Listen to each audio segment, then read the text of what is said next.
Hey, bonjour, j'espère que tu vas vraiment bien, que tu es en pleine forme. Bienvenue, c'est Mika sur le Dogcast, les podcasts dédiés aux chiens. Et c'est un plaisir vraiment de te retrouver. Nous avons vu la fois dernière comment créer l'harmonie avec son chien grâce au lâcher prise et les bénéfices que ça peut apporter dans notre relation avec lui. On va continuer sur cette lancée. Je fais un petit rappel de là où tu peux me retrouver si tu découvres le podcast. Sur SoundCloud, sur YouTube, sur Facebook et sur l'Apple Podcast. En tapant en podcast chien Dogcast, tu vas pouvoir me retrouver. Et Facebook, c'est ma page d'éducation canine, Lefebvre Mika, l'éducation canine tout simplement.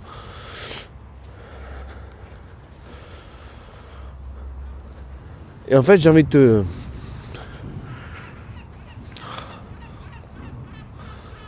planter un petit peu le décor. Il est 7h du matin. J'ai la voix un peu enrouée, tu peux l'entendre. Je suis en train de sortir mon chien tranquillement. Voilà. Malheureusement, c'est un chien qui nécessite d'être attaché en tout temps, même s'il n'y a personne.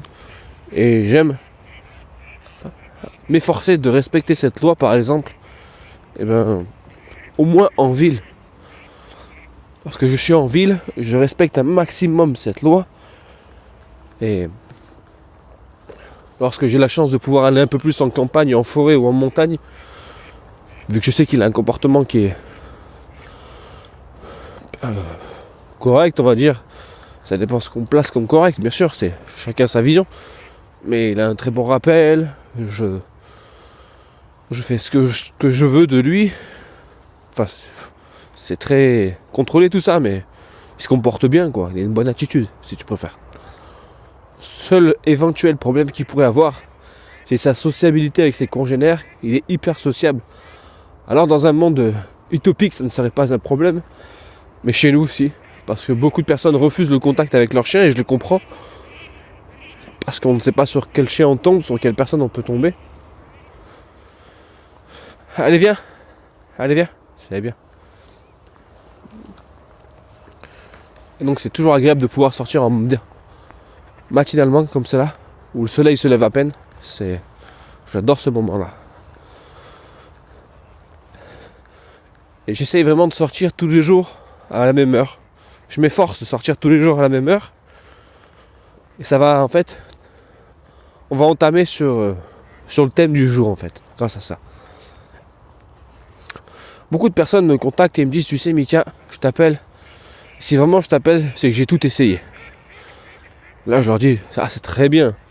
T'as tout essayé? Super. Je dis oui, tout. Bien sûr, sauf la violence. La violence, ça, tu sais, ouais. J'oserais jamais lever le ton sur mon chien. Et encore moins lever la main dessus. Parce qu'on m'a toujours dit, si tu dois taper un chien, je dis, comment ça taper un chien? Je dis, bah oui, tu sais, si tu dois le corriger. S'il a fait une bêtise, par exemple, s'il a fait pipi, tu prends la tête, tu prends sa tête, tu le mets dedans. Ok? Lors de mes évaluations, je ne relève jamais les fautes. Parce que le but, c'est pas de montrer que vous savez pas faire avec votre chien. Le but, c'est que vous ayez confiance en vous, que je vous montre là où vous avez un bon comportement avec votre chien, pour vous rassurer, déjà pour vous aider dans votre estime de vous par rapport à votre chien. Parce que beaucoup de personnes arrivent et me disent, ah, je suis pas un bon maître, ah, je suis pas un bon maître, ah, je suis pas un bon mari, ah, je ne suis pas un bon ami, ah, je ne suis pas une bonne épouse, ah, je ne suis pas un bon enfant. Je ne suis pas un bon ouvrier, je ne suis pas... Voilà, c'est... Vous voyez ce que je veux dire par là? On arrive avec l'estime de soi, peut-être pas à zéro, mais au ras des pâquerettes. Et si on veut diriger dignement un chien, vivre dignement avec un chien, pardon, on se doit d'avoir un minimum d'estime de soi. Et donc pour la préserver, lorsque je suis dans une évaluation, je ne vais pas aller à l'encontre du maître. Je vais le laisser finir. Donc je lui dis, bah oui, tu sais, qu'est-ce que tu as mangé là? C'est quoi ce truc là? Lâche. Ah, c'est une balle, c'est bien, c'est bon. J'avais peur. Je dis, oui, tu sais, je prends le journal, parce qu'il est interdit, il est déconseillé, fortement déconseillé, de taper le chien directement avec sa main. Bon, là je fais une petite pause que je ne fais jamais dans une évaluation. J'ai toujours envie de leur répondre, et je leur dis souvent après. C'est vrai que le chien, il est tellement bête, c'est tellement un abruti qu'il ne se rend pas compte que c'est toi qui tiens le journal. Il se rend pas compte. Non, il se rend pas compte. Il pense que c'est le journal qui a pris ta main, qui t'a possédé, et qui est venu et qui t'a forcé à le taper avec. C'est pas de ta faute. Voilà. Si toi ça te rassure, continue comme ça. Après il me dit, mais j'ai essayé le clicker, tu vois, j'ai clic bouffe là, clic bouffe, ça n'a pas marché sur mon chien. Ouais. Ça marche pas ces méthodes là. Je dis, bah ouais, ça marche pas. Après il me dit, mais j'ai essayé aussi que à la friandise. Et ça marche pas non plus. Ça marche pas ces méthodes, je comprends pas. Mon chien n'est pas réceptif. J'ai dit, eh oui, c'est sûr, je te comprends. C'est vraiment des méthodes qui ne marcheront pas sur ton chien, c'est sûr. Après je leur dis, qu'est-ce que tu as essayé d'autre? Et ils me disent, mais j'ai essayé aussi le collier étrangleur, parce qu'il tirait beaucoup. Et j'ai un ami, je suis allé en animalerie, et on m'a conseillé que sur ce type de chien-là, le seul truc qui marchait, c'était le collier étrangleur. Ah, t'as raison, je dis, t'as raison, c'est ce qu'il faut mettre. Et il dit, mais pourquoi tu me dis ça? Je dis, parce qu'en fait, t'es victime d'un syndrome. Le syndrome le pire pour un maître, pour un guide. L'effet girouette. Qu'est-ce qu'on va appeler l'effet girouette? C'est qu'on change toujours de ligne de conduite. Que chaque premier lundi du mois, on arrive avec une nouvelle méthode, une nouvelle approche envers nos chiens, et on espère que notre chien puisse s'adapter. On chamboule tout, on prend comme chaque année de nouvelles résolutions. À partir de maintenant, c'est fini, ça va changer mon coco. Voilà. Et si tu te retrouves dans ce cas, alors là je me moque pas de toi, mais avec l'effet girouette. Mais le seul chose que tu peux faire avec ton chien, c'est de créer du stress. Parce qu'en fait, si tu changes toujours les règles du jeu, j'aurais pas envie d'y jouer parce que je prendrais pas de plaisir. C'est quand tu sors un jeu de société que tu ne connais pas, il y a au moins 2 ou 3 tours où il est difficile de prendre du plaisir. Tu sens que ce jeu, il a du potentiel, que ça a l'air d'être très sympa parce que tu vois tes amis prendre du plaisir. Mais quand toi tu joues, ces 2-3 premiers tours, en fait ton cerveau est en train de créer des nouvelles connexions. Il est en train d'apprendre, une phase d'apprentissage. Elle n'est jamais agréable. Il y en a beaucoup qui aiment juste cette phase. Et c'est un peu pareil avec ton chien. Si tu ranges chaque fois les règles, pour lui c'est pas très agréable. Parce qu'il passe son temps à marcher sur des œufs. Il ne sait pas sur quelle patte danser. Et c'est assez compliqué pour lui finalement d'avoir une structure autour de lui. Et c'est le mot du jour, la cohérence. Et je voulais le mêler avec la justice. Parce qu'en général, nous sommes tous des justiciers autour des chiens. Nous sommes là à revendiquer, taguer, partager des posts où il y a de la maltraitance animale. Et là, on se revendique justicier. Ah, si moi, je pouvais arrêter la maltraitance, je le ferais. Cette personne, je lui ferais subir les pires sévices possibles. Et finalement, en ayant ce comportement, nous sommes nous-mêmes des bourreaux pour nos chiens. Parce que le fait de changer régulièrement d'attitude, nous sommes en train de le déboussoler complètement. Mais complètement. Ça peut créer du stress, ça peut créer des angoisses. Et c'est un petit peu la même chose que lors du lâcher-prise. Et c'est pour cela que je m'efforce à faire ce podcast sur ces 3 principes de base sur lesquels, si on loupe le coche, on a beau prendre le meilleur des éducateurs canins, on a beau utiliser la meilleure des méthodes, la meilleure des friandises la plus appétante, on peut acheter le meilleur des paniers pour notre chien, on peut faire tout ce que l'on veut. Finalement, c'est comme si on voulait faire de la mayonnaise sans l'un des ingrédients principaux, ou même sans les trois, que ce soit l'œuf, l'huile et la moutarde. Vous direz, mais c'est pas tout d'avoir les trois ingrédients principaux, et de qualité c'est encore mieux, frais d'autant plus. Il y a aussi une technique à prendre. La technique, elle vient en pratiquant. Et si tu changes à chaque fois d'approche ou de méthode, je vais faire une aparté sur ce que moi j'appelle les méthodes. Les méthodes pour moi c'est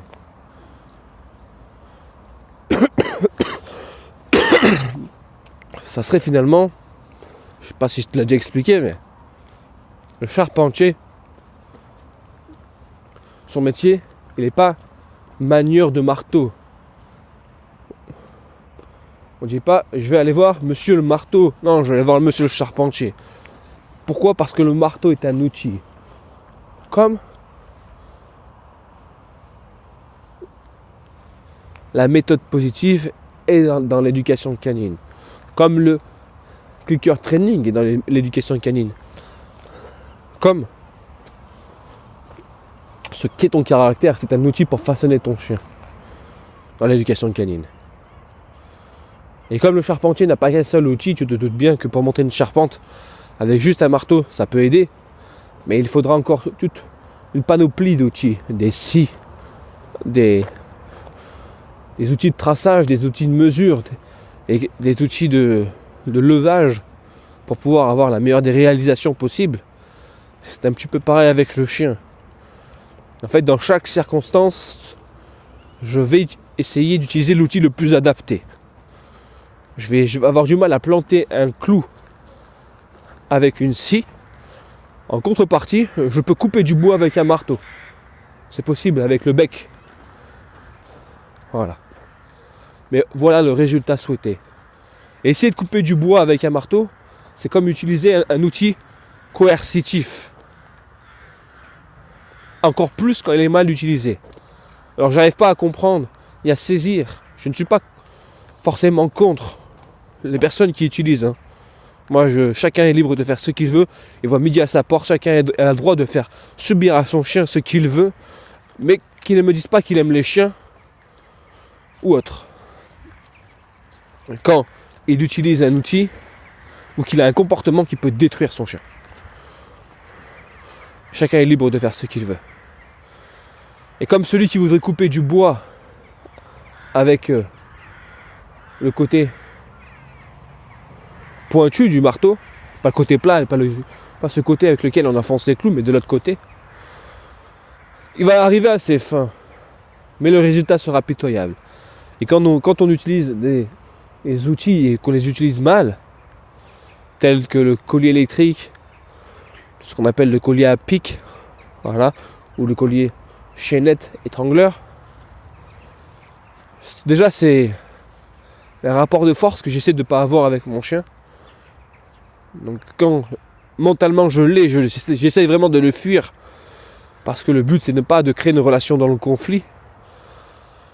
Alors il peut y avoir du mécontentement, il peut y avoir de la colère, il peut y avoir de la lassitude, il peut y avoir tout ce qu'on veut, toute émotion liée aux incompréhensions qu'il peut y avoir entre moi et mon chien. Mais les émotions, elles sont bénéfiques parce qu'elles nous permettent d'utiliser des mots, et au travers de ces mots, on va pouvoir utiliser nos intentions.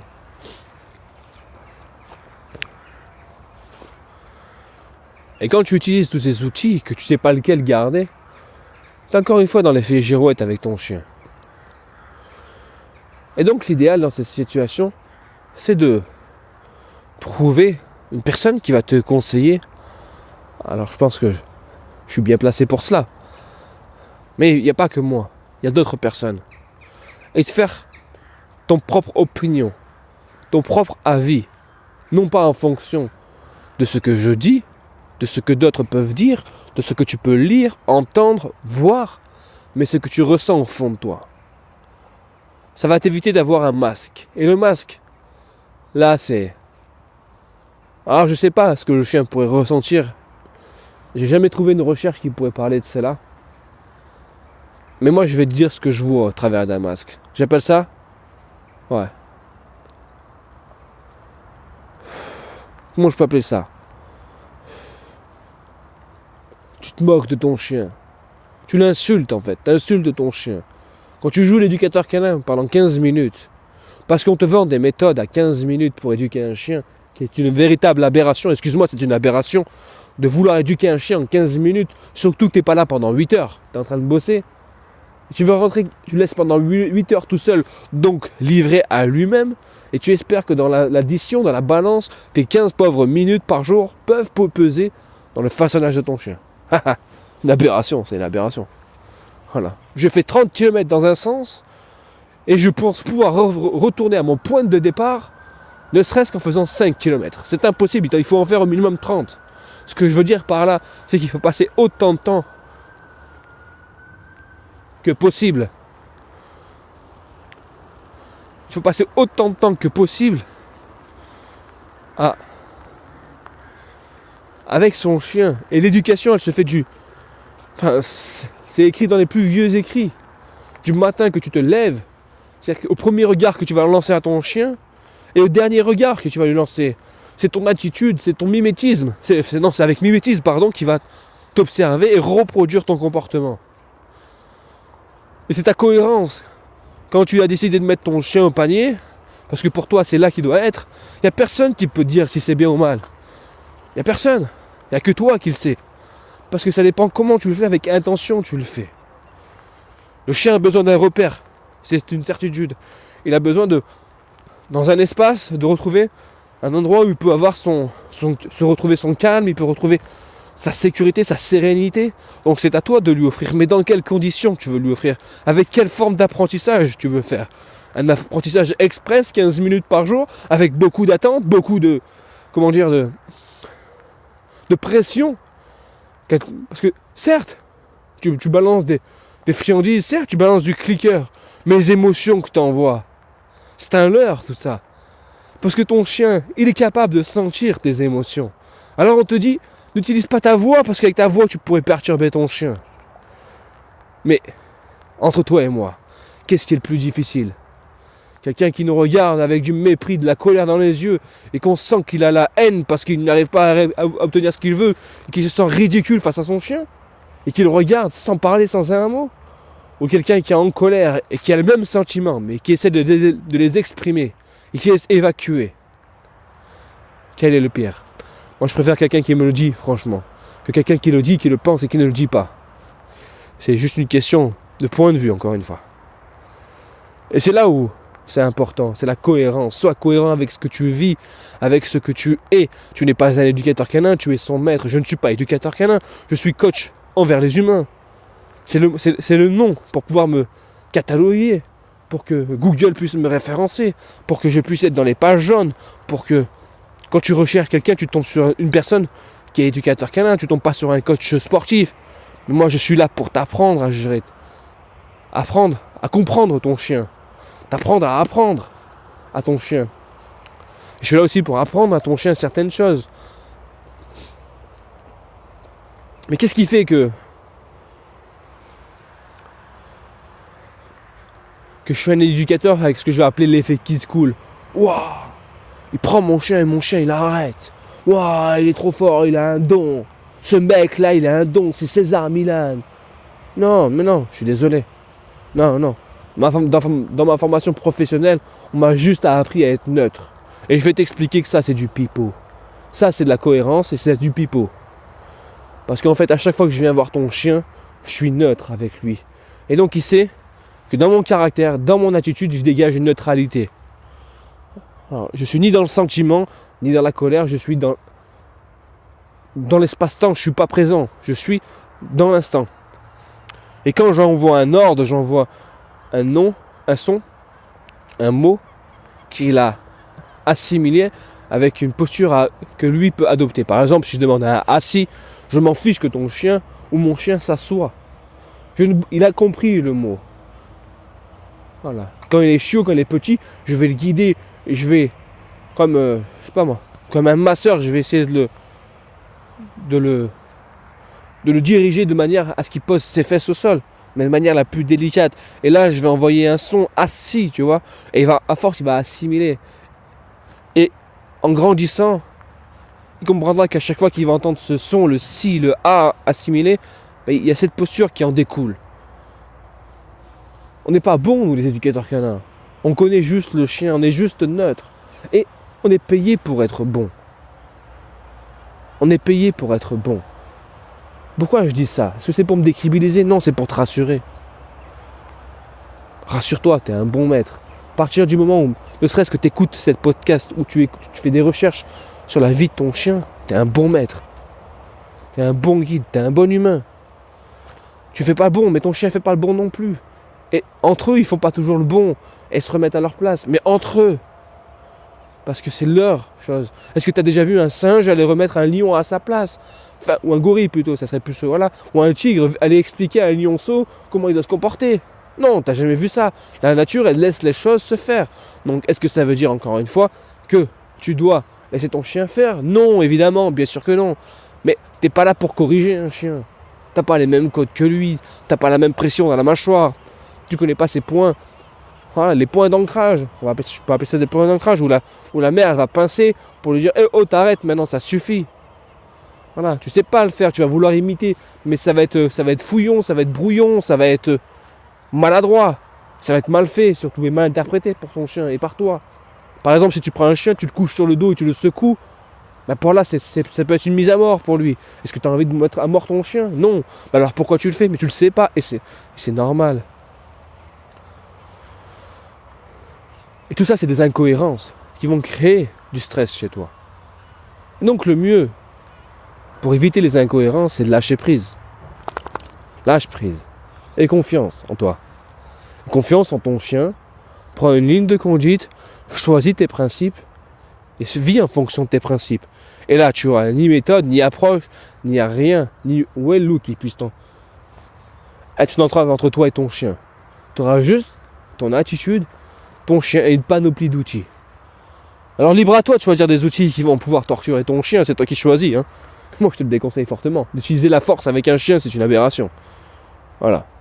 Enfin, quand je vois des reportages, des gars qui vivent avec des loups, qui mordent les loups, mais j'ai envie de te dire, waouh, tu vois. Alors je vais jouer avec mon chien. On va jouer de manière un peu, tu vois, mon chien, c'est un American Staff, je t'ai déjà dit, c'est un croisé boxer, il monte vite en pression.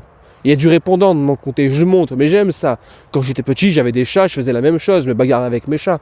Alors je leur mettais pas de coups, mais j'ai taquiné, j'ai laissé me griffer. Mon chien, je le laisse me mordiller. Mais c'est du jeu, et c'est que c'est du jeu. C'est au moment où je montre que dans mon visage, que je veux que ça s'arrête, que j'adopte la posture du policier qui dit stop à toute la circulation, mon chien s'arrête. Donc il comprend que c'est du jeu. C'est là où tu vas montrer que voilà, tu peux rentrer dans du jeu avec ton chien. Mais joue comme lui. Ne joue pas avec une balle comme un humain. Alors de temps en temps, je prends la balle pour jouer avec mon chien. Mais je vois des gens, ils font que ça. Essaye d'être un chien pour ton chien. Ce que je veux dire par là, vis comme un chien. Alors c'est pas péjoratif, mais marche avec ton chien à l'extérieur. Ils peuvent parcourir des dizaines et des dizaines de kilomètres. Essaye de faire de la marche rapide, par exemple. La marche rapide, c'est une bonne allure, je pense, pour que ton chien puisse vivre à son rythme à lui. Voilà. Tu auras un chien plus facile à la maison et ça va t'aider à être plus cohérent avec lui. Tu ne marches pas assez. Un chien, ça vit 100% dehors. 100% de 24 heures, ça fait 24 heures dehors. Voilà. Même la nuit, il est dehors. Dans ses gènes, c'est ce qui est écrit. Toi, tu le fais quoi? 1 heure par jour dehors? 3 heures si tout va bien? Calcule. Voilà. On est à 1/8 de ce qu'il a besoin. Si je ne me trompe pas, si je suis encore bon en maths, c'est ça. Tu es à 1/8 de ce que ton chien a besoin. Je suis à 1/8 de ce que mon chien a besoin au niveau des sorties. Et on est à 3 heures par jour déjà. Qui peut accorder 3 heures par jour à son chien? Il y a des personnes qui peuvent plus, mais dans la majorité des cas. Alors sois cohérent avec toi et avec ton chien. Ça aussi, ça fait partie de la cohérence. De comprendre ses besoins. De comprendre qu'il a besoin d'être dehors. C'est d'être cohérent avec le choix que tu as fait de prendre un chien, de t'en occuper. Alors je dis pas à tout le monde qu'on est obligé d'être 3 heures minimum par jour. Il n'y a pas de minimum. Il y a du maximum. Essayons d'être un maximum à l'extérieur. Pour nous, ça va mieux. Tu vas quitter les écrans, tu vas quitter la télévision, tu vas quitter ton canapé, les scolioses, tout ce qu'on peut appeler les hernies discales, tu vas être en santé en fait, c'est ça que je veux dire. Les sciatiques, les problèmes de yeux, d'insomnie. Parce que tu vas bouger. C'est le mal des Français aujourd'hui. Et des humains dans notre monde occidental. On est beaucoup trop assis. Stop! Oh! Tu vois, il y a un truc. Ouais, il aime pas les écureuils. Alors dès qu'ils voient un écureuil, mais c'est fou, hein, il n'y a que les écureuils. Ils voient un lapin, ils s'en fichent. Ils voient un chat, il reste en place, doucement. Alors là, tu vois, il est en mode tracteur. Il a fait 8 mètres d'un coup, il a failli me couper le bras parce que je ne me suis pas rendu compte que j'étais en train de faire le podcast. Est-ce que je vais lui brailler dessus? Non. Parce que pourquoi? C'est qui est en faute? C'est moi, j'ai pas été attentif. Donc il faut être cohérent dans cette situation. Ça m'a fait mal au bras. Mais je vais pas. Je suis quand même. J'ai une bonne carrure. Tu le laisses. Allez, viens là. Tu vois? J'attends qu'il se calme un peu, s'il peut se calmer, et je le rappelle à moi. Voilà, la cohérence, plus le lâcher prise. Voilà, on se rapproche de la bonne recette et des bons ingrédients pour la bonne mayonnaise. Donc je te récapitule un peu ce qu'on a vu aujourd'hui. Pourquoi il faut éviter de changer? Pourquoi éviter de changer un maximum de méthodes et d'approches? Tu vas créer l'incohérence, du stress chez ton chien, il ne saura pas sur quel pied danser. Mais c'est pas ce que tu veux. Et toi aussi, tu vas essayer plusieurs méthodes et tu vas perdre la confiance en toi parce que tu te diras finalement il n'y a rien qui marche et chez les autres ça marche, alors que c'est faux. Que si tu aurais perduré dans une méthode et que tu aurais passé cette phase difficile, on se rappelle de l'exemple du jeu de société, ça aurait été une partie de plaisir, mais souvent on veut un effet waouh, 15 minutes rapide, efficace, 30 minutes par jour, je dresse mon chien, pas plus. Voilà, on veut cet effet-là de vendeur de tapis, de rêve, d'élixir, de vie, comme on vendait à l'époque des cow-boys dans les Far West, là. Ils s'arrêtaient avec leur charrette. Il y avait un mec dans la charrette qui faisait le cow-boy, et l'autre qui faisait c'était du vent, tu sais. Et l'autre, il buvait la potion. Bam! Il se transformait en Hulk, presque. C'était Hulk, le gars. Et en face de lui, et bizarrement, il y avait ce monsieur qui arrivait de nulle part, que personne ne connaissait, mais il se bagarrait, et une armoire à glace. Et il se faisait laminer par celui qui avait bu la boisson, le rachitique, le petit. C'est un peu ce qu'on vend là, dans ces 15 minutes d'éducation par jour. Des livres, des méthodes. Non, c'est une question d'attitude. Quand les éducateurs canins auront compris qu'il faut nous aider, nous les maîtres, et je m'incorpore, parce que des fois j'ai pas la bonne attitude, à changer notre attitude et notre comportement vis-à-vis d'eux, on aura fait 90%, voire 80% du travail, avec 20% des efforts. Et les 20 autres pourcents qui nous restent à faire comme effort, là on peut utiliser peut-être 15 minutes, 20 minutes de dressage par jour. Ça permet d'assouplir le chien. C'est un peu comme la pâte à modeler. Plus tu la travailles, tu la sors de la boîte, elle est dure, tu arrives difficilement à faire de belles formes, tu arrives difficilement à faire ce que tu veux. Mais une fois que tu l'as travaillée, ça y est, là elle commence à être plus souple et plus agréable à travailler. C'est un peu pareil avec ton chien. C'est sûr que ça aide, ces 20 minutes par jour. Mais si le reste est déjà là. Parce que sinon tu mets un masque et le masque tombe ton masque face à ton chien. Parce qu'il peut lire ici qui tu es, vu qu'il te voit du matin jusqu'au soir. Et il sait que c'est pas que 15 minutes par jour que tu l'éduques. Parce que, on se rappelle, c'est dans l'éducation, c'est dans la démonstration, et c'est par mimétisme qu'il va observer et va comprendre tes réactions.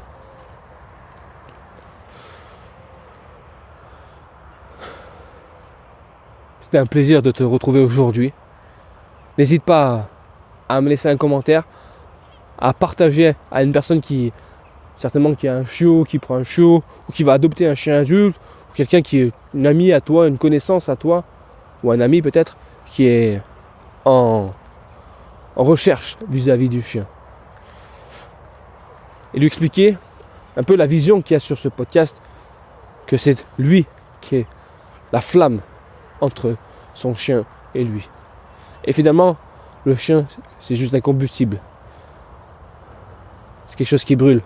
malgré nous. Et c'est ce que je vois au jour d'aujourd'hui dans l'humanité, c'est que les animaux, on les brûle, on les gaspille, on n'en prend pas soin. Et si tu veux que la flamme elle soit ardente, il faut du bon bois. Et surtout une bonne braise et une bonne flamme. Soit la bonne flamme ou soit le bon bois, mais choisis ta position et garde-la. Je te souhaite une excellente fin de journée, je te dis à très vite. Ciao.